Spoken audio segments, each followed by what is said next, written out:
Escolares de todos os centros educativos de Boiro participaron na cuarta edición do Festival Festiritititi, organizado pola Asociación Amicos co gallo do Día Internacional da Discapacidade. A maxia e a ilusión inundaron o pabillón de Barraña, onde ao longo de toda a mañá os asistentes desfrutaron de xogos, animación e espectáculos infantís.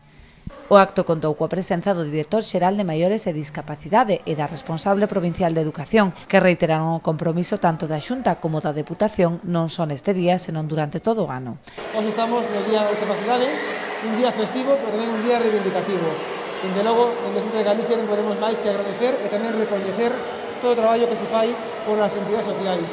Estamos un día hoxe importante e tamén é un placer acompañar aquí a todos vos, a todas vos, por os concellos, Xunta de Galicia, Deputación, empresas e tamén colexios. Intentamos dende a Deputación da Coruña amosar o noso apoio todos os días do ano. Queremos estar ao lado de Amicos e queremos estar ao lado de todos vos. Solemos facelos a través das axudas da Deputación, tanto apoiando actividades como apoiando proxectos. Tamén asistiron varios representantes do Concello de Boiro e de Gealsa, que como cada ano colaboran na organización deste evento integrador. As persoas con capacidades diferentes non teñen tan sinxelo xogar no patio do colexio. E toda a labor que fan entidades como Amicos para integrar ten que ser transmitido a toda a sociedade. Festirititiri pretende facer eso, poñer en valor a integración.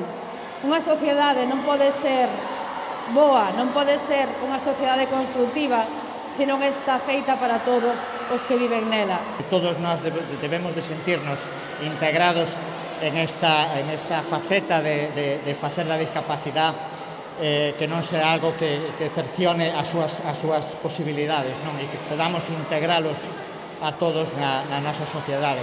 Pola súa banda, Ámbar tamén festexou esta xornada cun festival que se desenvolveu no pabillón deportivo da Fiteira en Ribeira.